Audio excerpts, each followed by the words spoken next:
Okay, great. So I think that's most people. So as a way of introduction, thank you for taking the time to dial in to this webinar this afternoon. My name, as I said, is Steve Hillier from the Chemistry Innovation KTN, and I'm joined by Malcolm Hannaby, who's the lead technologist for high value manufacturing at the Technology Strategy Board. For those of you that don't know, the Technology Strategy Board is the body in the UK that effectively funds translation of technology. The strategy that the Technology Strategy Board are implementing is concept commercialization. So how do you take a good idea, de-risk it, and push it out the door and make some money? The reason for a sustainable manufacturing mission will become apparent when Malcolm talks you through it, but it's very much trying to look how we can seize the opportunity from the emerging economies such as China to help UK technology companies take advantage of the opportunity and innovate with those people in the most effective way.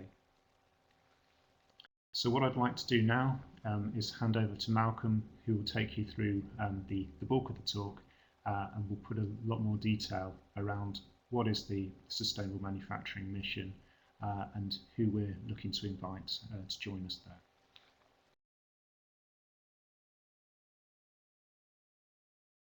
Stephen, thanks very much indeed. And good afternoon, ladies and gentlemen. Again, thanks for joining the webinar. I'd like to start by highlighting why the Technology Strategy Board is funding the Sustainable Manufacturing Mission to China. Our objectives here are to develop win-win collaborations in innovation in global supply chains. We're focusing in on innovation in sustainable manufacturing, and we're offering support for UK companies in the manufacturing sector to work with Chinese companies, primarily state-owned enterprises. We're offering full funding for small and medium-sized enterprises in the UK and significant funding for larger technology-driven companies. We're looking to foster access to local partners, to the Chinese market, and to sponsor opportunities to innovate in this highly dynamic sector.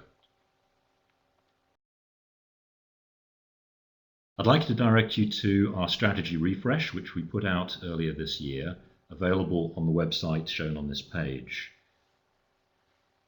Here we elaborate on the key aspect of working along supply chains, which is one of the main elements of our strategy. And we're looking to encourage companies to work together along the supply chain.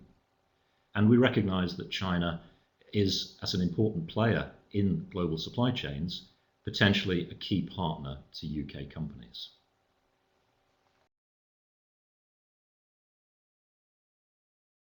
So just reiterating again our objectives for the Sustainable Manufacturing Mission. The primary aim of the mission is to facilitate collaboration opportunities between UK and Chinese partners. We're looking to foster development of best-in-class innovation from company-to-company partnerships in key competency areas. We're anticipating that joint UK-Chinese funding will be secured to enable the best of these opportunities to be further progressed. This is something that we're working on between the UK government and the Chinese government to provide collaborative R&D type funding for a program later in the following year. Whilst not primarily focused on creation of direct sales and technology licensing, obviously this is an outcome which we hope will result from both the mission and from collaborative innovation.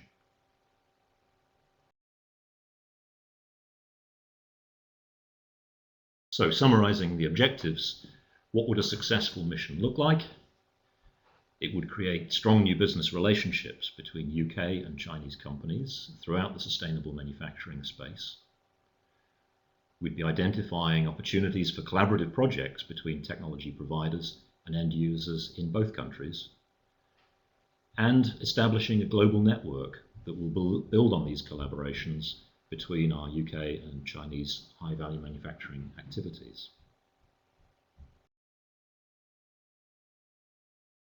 So why focus on China? I think the answer to that's pretty obvious, but I did want to highlight a couple of key elements here. In terms of the size of the opportunity in sustainable manufacturing, China has key need in cutting-edge manufacturing technologies and upgrades. And UK companies are well positioned as key technology providers to be partners in innovative manufacturing. And this is essential also for the UK in order to retain our technical excellence and to create value in the UK. From the Chinese perspective, in sustainable manufacturing, the aim is to deliver new products faster with more effective product design and manufacturing in a way that's both economically and environmentally sustainable and viable. Again, I don't need to point out the magnitude of manufacturing in China and how they have, over the last 10 to 20 years, become the leading manufacturing center in the world, even overtaking the United States. But what I would like to point out is that in the latest 5-year plan, China intends to invest more than £1 trillion in 7 selected high-tech sectors. And they're pushing their R&D spend as a proportion of GDP above 2%. Clearly, this represents a large opportunity to innovate, and we're looking to support UK industry in participating in that innovation and securing some of the funds available. You're probably asking at this point in time whether the technology that you're offering is in scope for the call. And indeed, for the sustainable manufacturing mission, we've deliberately left the scope quite broad, encompassing both process industries and discrete manufacturing. And in the next couple of slides, I'd like to highlight potential areas of collaboration. But at this stage, we're very much looking for your input into areas which you believe would make good innovative collaborations. And delegates to the mission will be accepted on the basis of their strength of their technology offer and, of course, the level of interest from the Chinese participants. In terms of that level of interest, clearly China has developed a multifaceted manufacturing industry, but I'd like to highlight 6 specific areas of interest which our Chinese partners have identified as being targets for them. These being the developing automotive transport sectors, textiles, which remain a key area for China, machine building and metallurgical industries, developments in the energy sector, where massive expansion is occurring at the moment, and then developments in the higher tech electronics and the emerging pharmaceutical sectors. Again, we don't want to be prescriptive at this point, but these are certainly areas of pull from our Chinese partners. Again, without being too prescriptive about the scope of sustainability, I thought it would be helpful to highlight a number of approaches which we certainly feel will be within scope on the call, and therefore helpful for potential mission candidates to consider. Approaches to sustainability around the use of substitution, so using alternative substances which perhaps have lower environmental impact or would present a reduced materials risk. The concept of closing the loop by recycling, by remanufacture and reuse.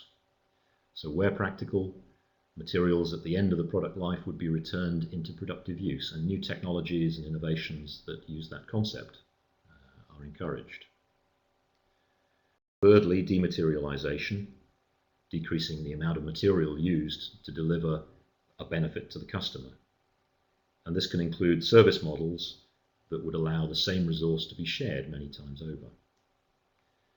Finally, reducing the energy intensity on a life cycle basis, achieving the same effect for a customer by using less energy in the product over the full product life cycle. As I mentioned, we're not being prescriptive at this point. There will be other approaches which you've taken to sustainability in manufacturing, and we're interested to hear about those. But these are certainly areas that we feel should be in scope. On the next slide, we've provided a list of sustainable manufacturing projects which have already been funded by the Technology Strategy Board and are good examples of areas where we feel that if participants are interested, they could be participating in the China mission. I won't go through the whole list, but just wanted to highlight a few. For example, the sustainable use of paper packaging replacing plastic bottles, the processing of microbial biosurfactants in a downstream program using novel solvents, and in-process analysis and control, increasing the sustainability of steel manufacturing. And finally, from the examples, development of a modular system for continuous chemical processing.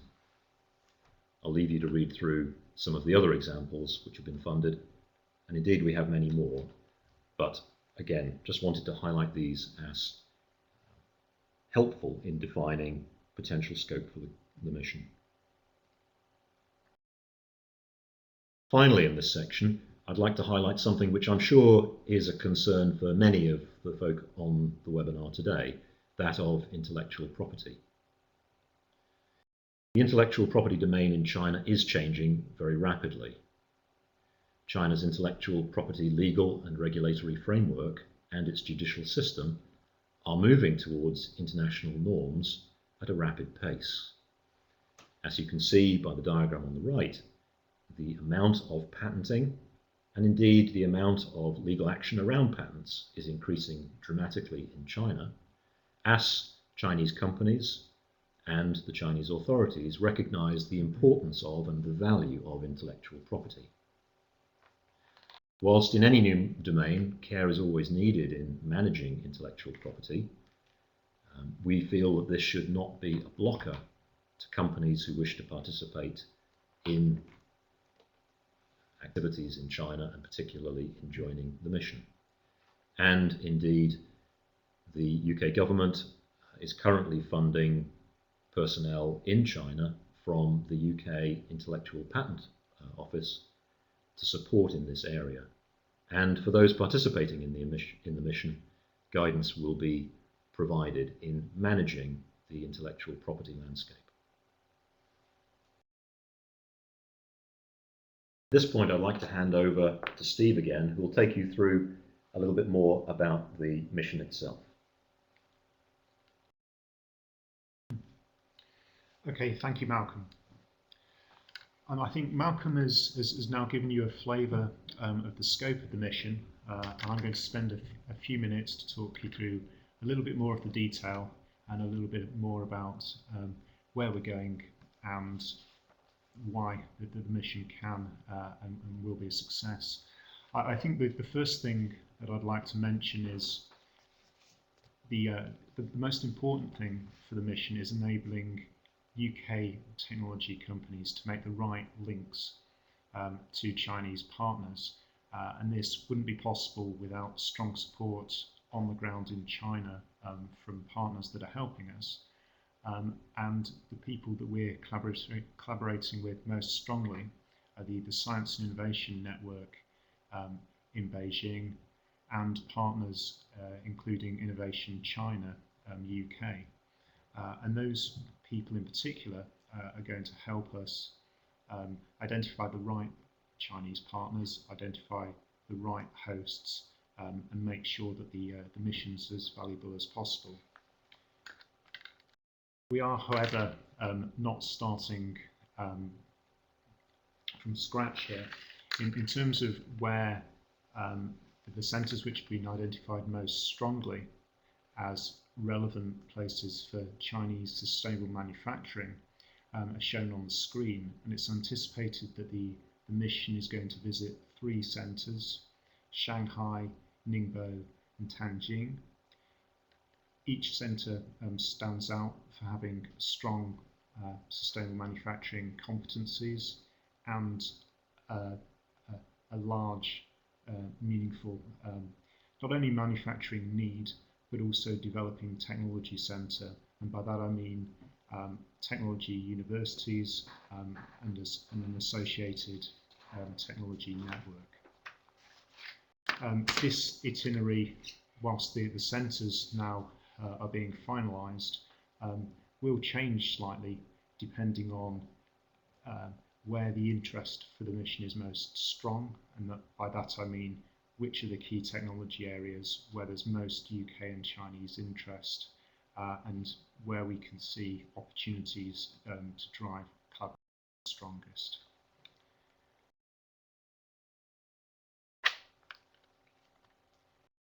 So what are the next steps? Well, actually, in many ways, this is almost now over to you. What we haven't done here is prescribe a mission to quite a narrow manufacturing area, and then ask people to apply within that narrow scope.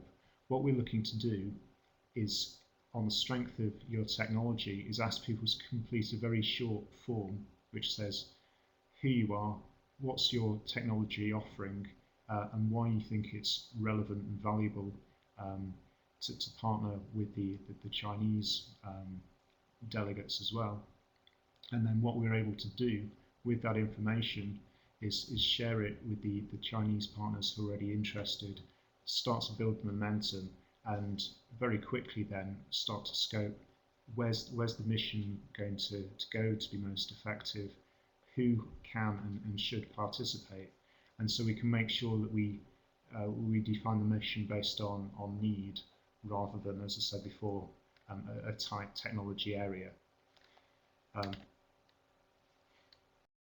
So I guess that's the main message for me. After this webinar, I'll send through a copy of the form. It is available through the website, and if you are interested and able to complete it, then please go